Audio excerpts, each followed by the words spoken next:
বুবুল, তুমি এখানে? তুমি আমাকে মারছো কেন?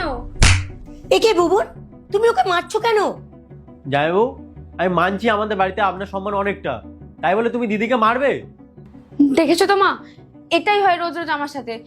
বাড়িতে এরকম ভাবে আমাকে রোজ মারে আর টর্চারও করে। আচ্ছা, আমি তোমাকে বাড়িতে মারি, টর্চার করি? ঠিক আছে, এক কাজ করি, তাহলে আর আমার সাথে থাকার দরকার নেই।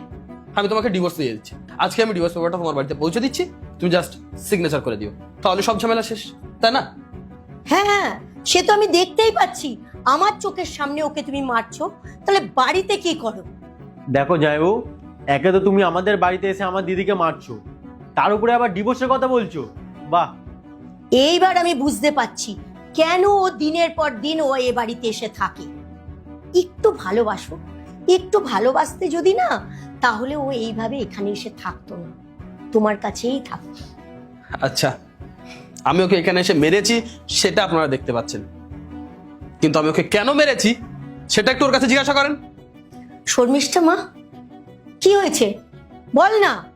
থাক, ও বলবে না, আমি বলছি। শর্মিষ্ঠা, মা কোথায়? কোথাও দেখতে পাচ্ছি না। আমি তোমার মাকে বার করে দিয়েছি। কি? তুমি আমার মাকে বার করে দেওয়ার কে? শোনো, আমার উপর না একদম চিৎকার করবে না। আর বার করে দিয়েছি, বেশ করেছি।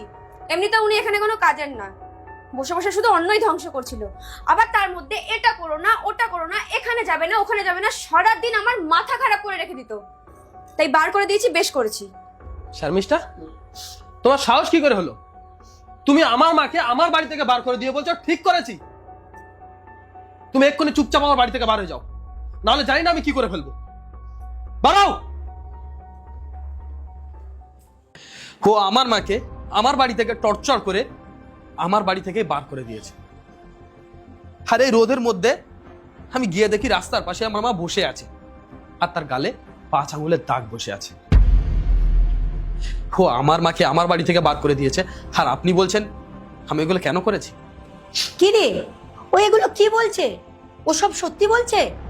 আসলে মা, ওর মায়ের ভুল কোনোদিনও দেখতেই পারে না। আমি আমি সেদিন পার্টিতে যাব বলে রেডি হয়েছি, জামা প্যান্টও পরে নিয়েছি। ওর মা কোত্থেকে আসলো, এসে আমাকে এটা পরবে না, ওটা পরবে না, এখানে যাবে না, ওখানে যাবে না, জ্ঞান দিতে শুরু করলো। আমি ব্যাপারটা পুরোপুরি ইগনোর করিনি, কিন্তু ওর মা চাইছিল আমি যাতে একেবারেই পার্টিতে না যাই।